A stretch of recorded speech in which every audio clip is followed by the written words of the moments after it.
A jolt and then you'll die.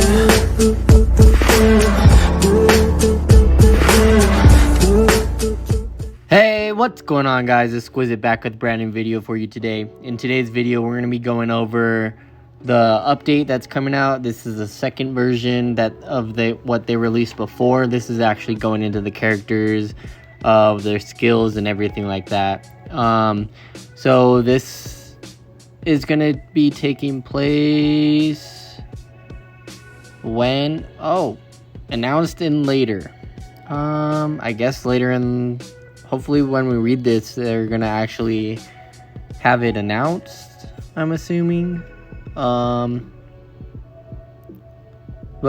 as you know, everything is might be changed from the information that is put here.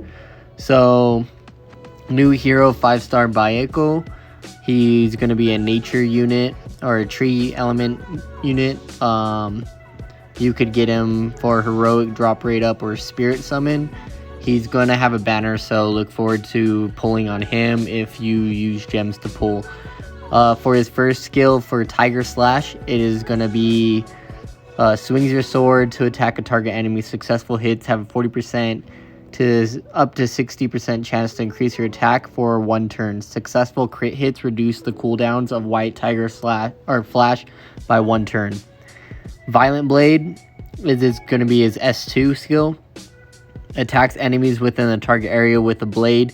Every successful hit has a 30% up to 45% chance to steal 1 buff. So kind of like Guinevere. And reduce the action gauge of enemies hit by 30% up to 40%. Duration of stolen buffs are increased by 1 turn.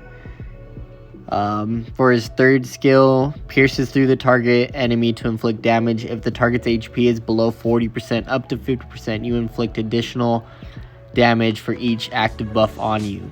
So his third skill actually might be pretty good.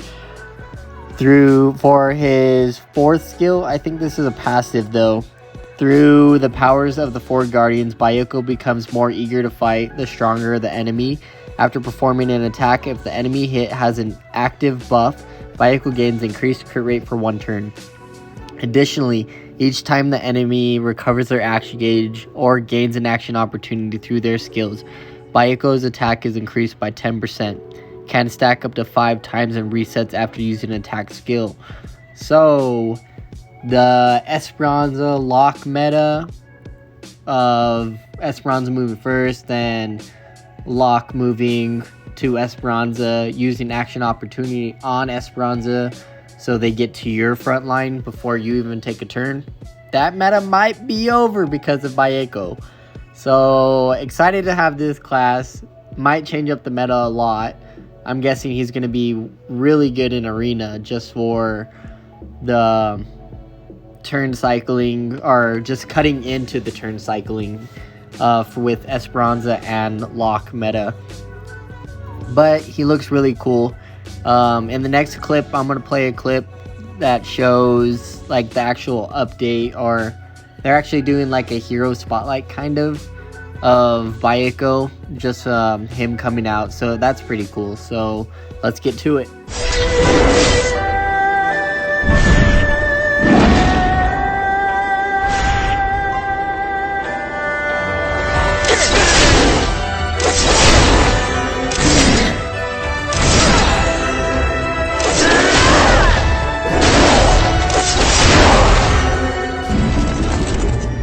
Alright, well that was the clip for Byakko. So let's get into the next part, which is going to be the hidden strengths.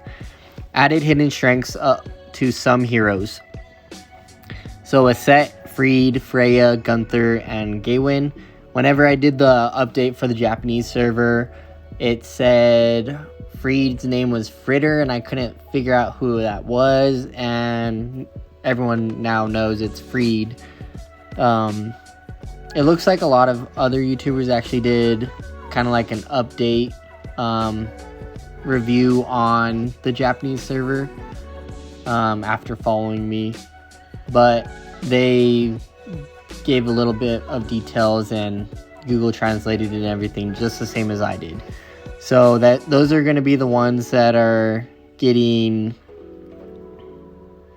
their hidden strengths, and it looks like made changes to Merlin's hidden strengths that changing current accuracy stat to crit damage. Because why does she need accuracy? There's no point. There's a lot of hidden strength things where like some heroes need accuracy, but then they don't get accuracy or anything. With Merlin, she doesn't need accuracy literally at all. She's just not based around accuracy at all. So it's a good thing that they're changing it to crit damage. With my Merlin, she's at 100% crit with, I think, 350 crit damage. And after this, hopefully it goes up to maybe 360 or a little bit more. We'll see about that. It's not going to be insane stats, but at least they're changing the accuracy to crit damage. For the next part, it's going to be the Guardian rune, which is going to be the shielded rune. So it's going to be a 2 set. And grants a shield to all allies for 15% of max HP for 3 turns. Rune effects will activate only at the start of the round, and additional sets grant plus 15% more shield amount per set. So you could have up to 45% shield if you run all shield. It's going to be like the will runes. I think it's will. Or the shielded. I'm pretty sure it's will, maybe. The shielded set out of Summoner's War, how it's like I'm pretty sure it's 3 turns in Summoner's War as well, but it's gonna act the same. I think this set will help a lot in defense arena, so your front line doesn't just get one shot by the Esperanza lock combo. Either they need a nerf lock or they need a nerf Esperanza, but then it's kind of like you're nerfing them and then it's going to nerf like other places where they're good at. Maybe not nerf, but just like, I don't know, maybe this will help balance the Esperanza lock meta that's going on right now. Guardian rune amplifying, transmuting, can be purchased in the ancient shop, silver coin store, and to be crafted in the crafting menu. Added new requests where Guardian runes can be obtained as the reward. So that's the rune that's going to be being added.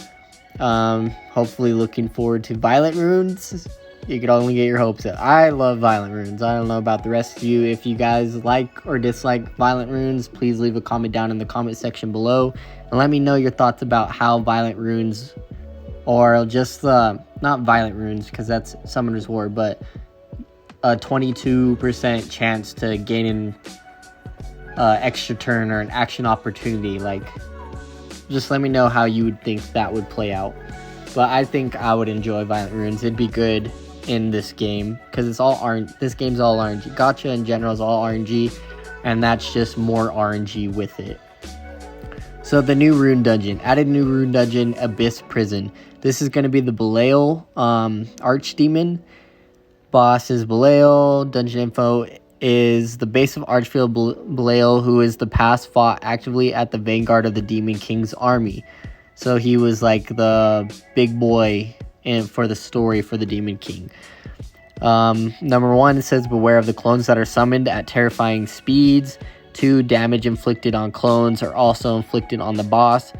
Belial's attack increases when there are more summoned clones present on the battlefield.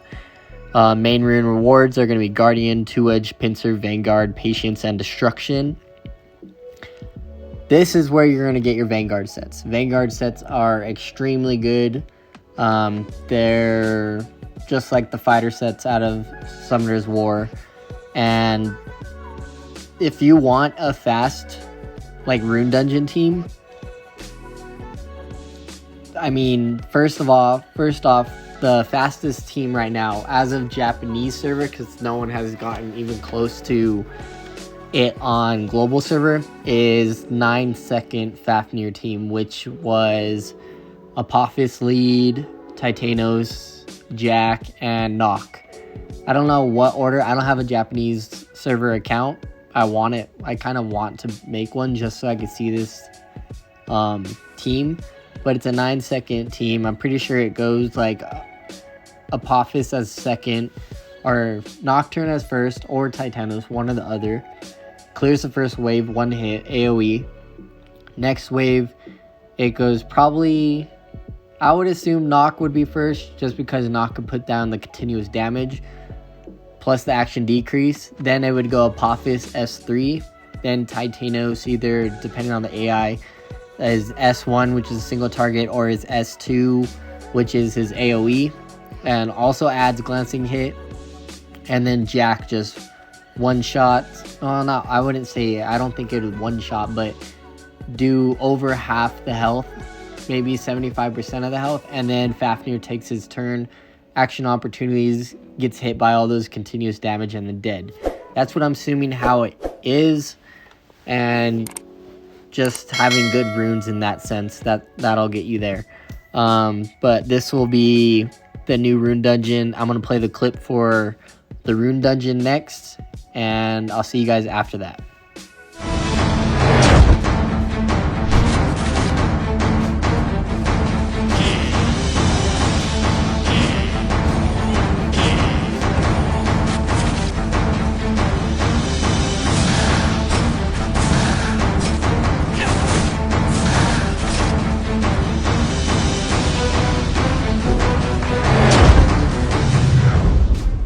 Guys, that was a clip for Belial. I want to show you guys something in that clip where I'm kind of like excited about in a way, but I don't know if a lot of you caught it for the beginning of the clip. I'll throw it up on screen right now. So this character, this is a blue or a water character, not in the game yet. I mean, you could see in another part of the clip, I'll throw it up, that it's not Byakko. Byakko is in that team that they're using to show off Belial, and it's not Byakko. It's a water unit that is not in the game yet. So look forward to that water unit being in the game later on. I don't know who it is. I don't know what they do.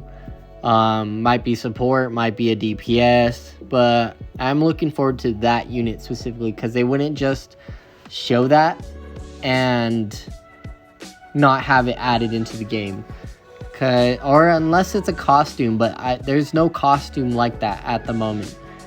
So I'm excited about that. And for the next part, they are going to be, I forgot, they are going to be adding 12th floor rune rewards will always be 6 stars. So they're adding a new 12th floor to all the dungeons. So it'll be Fafnir, Sealed Army, and Belial will all have, instead of 11 floors, they'll all have 12th floors. Which is really good, because they were like pummeled by the community about the drop rates of the rune dungeons. How you're not getting 6 stars, and if you are getting 6 stars, you're hardly ever getting legendary. And it took Summoner's War, I think, over like 4 years to get that right. And I'm glad to see that Kingdom of Heroes dev team is actually putting forward to get these updates faster than previous games, I would say. So 6-star runes, look forward to that. Farm. With those 6-star runes, I'm going to be doing more of better builds and more of my hero spotlights that I will be doing a lot of recording this weekend to get as many hero spotlights as I can that I have built up to max level 70 and have a fair amount of, like, a fair set on them, I would say. I mean, they're not going to be great. Nothing's ever going to be perfect like Monster, just because of Rune Dungeons always being RNG and you always can make something better. So I'm going to be doing my hero spotlights, and then I'll be rating them, probably what tier they are and stuff like that. I haven't decided just yet, so I'm taking some notes, doing some here and there stuff of how I'm going to be doing these videos. But they are going to be coming out, and I think I'm going to go with like the top units first, or what I think are the top units in the meta at the moment, and see how they're good, and why they're good, and why they're there in the meta. And then I'll trickle down from who I have all 6-starred and have runes for. So far, I think I have all the Nat 5s, all level or 6-starred and level 70. So we're good on the nat 5s. It's just going to be the nat 4s are going to be ridiculous trying to fodder for and get all the way up to 6-star. But I'm trying my best for that part and getting them done. But going on to made changes to 11th floor rune dungeons. AP needed for entry has been reduced from 9 to 8. Slightly reduced difficulty by reducing current boss levels by 2 levels. So Fafnir 11th floor is going to be faster, like a lot faster, just because he's going to drop 2 levels, and that's like defense and HP going down. And that's the same with Sealed Armory and Belial as well. Slightly increased the chances for 6-star runes to appear in 7th to 11th floor rune dungeons. Bosses for each rune dungeon now have a fixed element. So for 12th floor Fafnir, it's going to be tree now instead of water. Sealed Army is going to stay the same, so they're just going to change the attributes on the lower floors just to make him fire element. And Belial is now going to be the water element boss. So look forward to them. I can't wait to get a crack at Belial and beat the Demon King's Vanguard. But let's get into the next part. New changes to spirit summons. There are no more summon rotations. Players are able to select 8 heroes, 3 5-stars, 5 4-star heroes to summon. 3 heroes are excluded from being selected on the summon list. All 3-star heroes can be from the spirit summons. So just like how the regular summoning is for the 300 gems on the banners, it's going to be the same amount of 3 stars. You'll be getting every single one of them, and there's not that fixed amount of 3 stars that you could get for that. So after confirming your summoning list, you can only change the list by using reset summoning list. Summoning lists can be reset for free once a week. Afterwards, crystals are needed to reset. You can reset with 20 crystals each time you reset. Reset cost is increased by 20 crystals. Up to 200 crystals are used. That's insane when you could just wait the week and just reset or get the free reset. Cost resets on Monday at 00. So that's going to be the new Rune Dungeon. So it looks like you'll only be able to pick 1 L&D and then 2 regulars.